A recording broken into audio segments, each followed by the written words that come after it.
Gary Tipton, I'll start with you, and then John Long, you'll have after him. Yeah, Bruiser, you guys will be the hunter in this game, it would appear, not the hunted. How how does that impact things, do you think? Well, everybody's hunting them right now. They're in first place. They're undefeated in the conference. So, we just got to play better than we did the last time. We got to do some things differently. They're the hot team in the league right now. So we got to give them our best. How much did you guys, Bruiser, review the film of the first game, and what did you glean from it? One, they play with a lot more toughness than we play with. The other thing about the game is, and it's been our Achilles heel all year, points off turnovers. I want to say they had 28 points off of turnovers. When we have that high of a number, doesn't matter who we're playing. They're even more dangerous because they're probably the best offensive team in the league.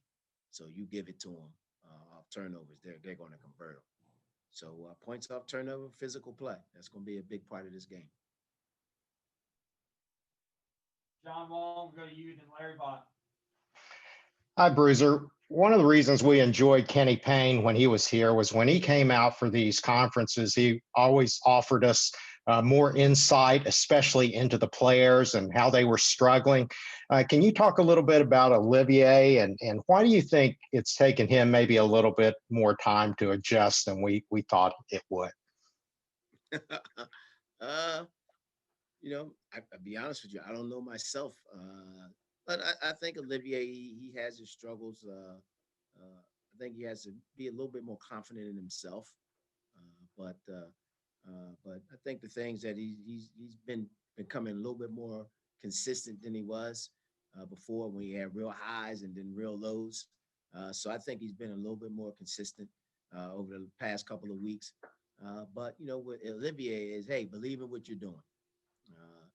Kid has great skill level. He's a great kid. He works at it. Just got to believe at what you're doing. This was a big leap for him too, coming from Wake Forest to Kentucky.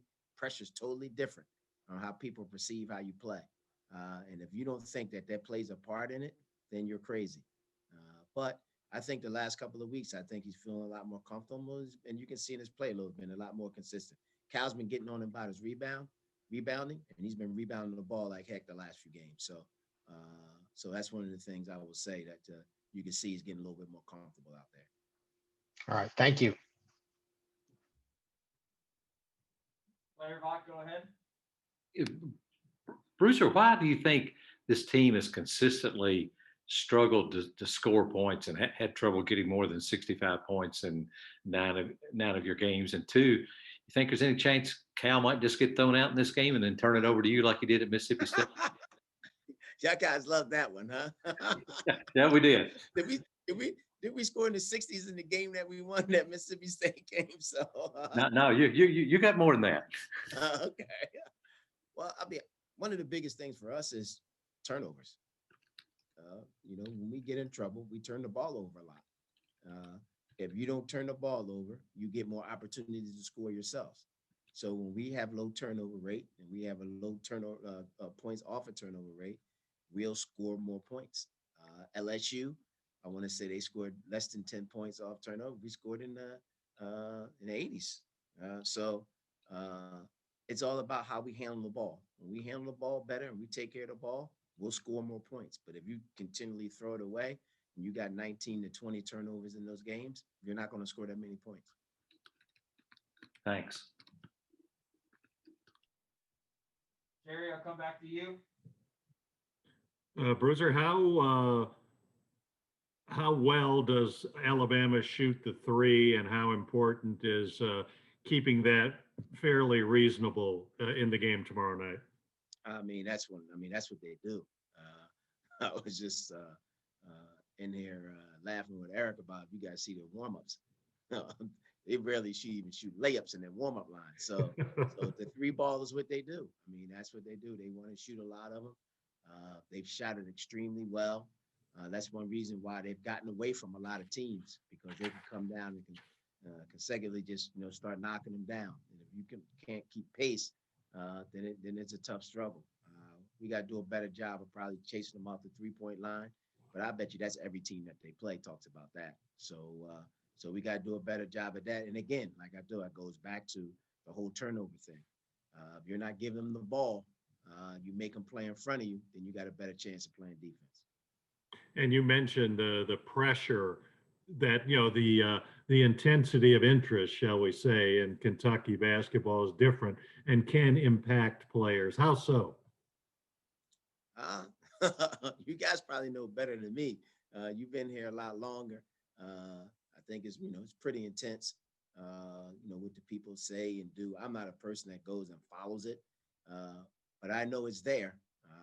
And the expectations are extremely high. I think sometimes they get a little crazy, but that's what you sign up for. I'm not crazy to not say that. That's what you sign up for, and you got to be ready for it. But I mean, you love to have fans like that, but it can get a little out of hands. And with social media today, these kids, they read that stuff and it affects them. So you got to be a little bit more sensitive to it. And we talk to them all the time about stay off of the reading about that stuff. But it's hard with these kids. That's what they grew up doing. Larry, come back to you. Bruiser just said it's no secret Alabama's going to shoot 3-point shots. But is it hard to defend that and just mark that you stop them doing that because they have so many guys that can shoot the 3-point shot? Is that what makes them different? I just think the biggest thing is, contesting them. They're going to make tough threes because that's what they do. So we're not going to stop them from shooting three. They're going to try to get 30 to 40 3-point shots off a game. So our biggest thing is, like I said before, is about we got to do a better job at contesting, and we can't turn the ball over to them. So now they get unguarded threes in transition because we turn the ball over. Like I said, that's when they're at their best when they're getting it up and down and shooting the 3 ball. So big deal is going to be how we handle the ball, make them play a little bit defense, and try to do as best we can in contesting the 3-point shots that they're going to shoot because they're going to shoot them. I remember after the last game, John talked about that he thought guys were sometimes a little hesitant to try to contest the shot because they were afraid then they just would go right by them for a layup. How do you balance those two things? Sometimes you got to make them put it on the floor, shoot the layup. That's one of the things, the strategies you have when the team shoots a lot of threes. At times, you're going to give up some layups. So you guys will be complaining about giving up layups. We're trying to not let them shoot any threes. But they're a good offensive team. That's why they're undefeated in the league. I mean, they're a good offensive team. They're hard to guard. So they have tough matchups no matter who you're playing against. So, but like I said, that's why they're undefeated in the conference. And they're playing well because they're shooting the ball extremely well. Jack Pilgrim, you're next, and then Kyle Tucker. Hey, Bruiser. Kyle said last week that Oscar would be on his way in about 5 days. I think he said it January 15th. He said he'd be there in 5 days. Is Oscar on campus yet? I know today's the first day of class. I'll be honest with you. Y'all know more about the Oscar thing than I do. So. Gotcha. Kyle Tucker, go ahead. Yeah, Bruiser, obviously there are some times you can kind of still see that Isaiah Jackson is maybe a little bit lost in some of the things you're doing, but also there's so many times where you see that natural ability take over. I mean, he'll block 5 shots in 12 minutes or get 15 rebounds in 16 minutes like the other night. How do you balance as coaches when you have a player like that who may not be fully versed in everything you're trying to do, but that natural ability is so potentially game changing? I mean, you just I don't want to say you limit his minutes, but one of the things that you do, you put him out there when he's going well, you keep him out there. That's about it. But he's been getting better. He's getting better and better. His potential is unbelievable. And he's gotten a lot better this year. So, we keep him out there. I think we got a good rotation going with our big guys now. He makes a huge difference because he's just naturally just a great shot blocker and things defensively. But he's a freshman, and he struggles with sometimes some of the things you ask him to do, like all freshmen do. but he's getting better with it. So that's all we can ask of him. John Long, I'll circle back to you, and then Jerry after that. Hey, Bruiser, as a fan, when I watch somebody like Alabama, they're a fun team to watch. And you kind of wonder, especially with their success, why more teams don't do what they do, spread the floor, shoot threes. Is that just a matter of the personnel that they have, or is there some sort of inherent philosophy that causes a coach to want to play more that style? I think it's a little bit of both. I think that's how he wants to play as a coach, and he has the players to do it. If he didn't have the players to do it, I doubt if he'd shoot a lot of threes, or he probably wouldn't have his job really long, but very long. But I mean, they got the personnel to do it that way, and I think that is his philosophy. I think he's a coach that likes to shoot a lot of 3-point shots. So what you try to do is you try to recruit to that personnel. If you don't have that type of personnel and you play that way, you're defeating the purpose of what you're trying to do. But it's a good combination of that's the way he wants to play, and he has the players to do it. What one other thing, I just interested in getting your perspective on this.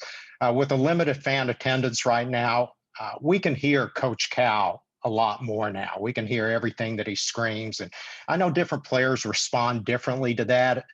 Is that constant screaming just Coach Cal being Coach Cal, or have you noticed certain players that respond better to maybe a different type of teaching method? I think if you went to any school right now with COVID, you can hear the coach screaming. To be honest with you, like you're going to hear the other coach talk. You just pay attention to Cal because that's what you cover. So, but I think if you was to go to any other schools, you would hear the same thing. I think you could ask that question to any person at any university at this point in time because of the situation that we're in with no fans or anything like that. Uh, I'm sure I'm sure you've covered him for a long time, so you know how he is. You're just hearing him now because there's no fans. But I bet you, if you went anywhere, you would hear the coach. So because of the situation that we're in with the COVID and there's no fans in the stands. Jerry, we'll go with you, and might have time for one more after that. Yeah, Bruiser, I wonder which is the real Kentucky, the one that made 5 of the first 8 threes, or the one that only made 2 the rest of the game? I'm hoping we're somewhere in between. To be honest with you, we don't have to have a high, we don't have to have a low. So I'm hoping that we're somewhere in between. But we're not Alabama. We're not going to shoot a million 3-point shots. That's not what we do. So, but I'm hoping that we're in between. Shoot a decent percentage from the 3-point line. That's all I ask. Sometimes you're really hot and sometimes you're really cold. That's the thing about threes. It's a little bit of fool's gold, a little bit. You can feel good about it one day, and the next day you can't make one. So, but I mean, I hope that we're in the middle, that we shoot a decent percentage. But I also know too that Cal really believes in having some post presence. He thinks that's a big deal. So, we're not just a team going to go out and shoot a whole bunch of 3-point shots. What signs do you see, Bruiser, of more consistency overall from the One of the team? things, only thing we ask is that guys shoot them when they're open. We don't want to shoot. We don't want guys to shoot forced threes. And we'll have our stretches where we'll be pretty good at it, and sometimes we don't. But as long as you're open, as long as they're good 3-point shots,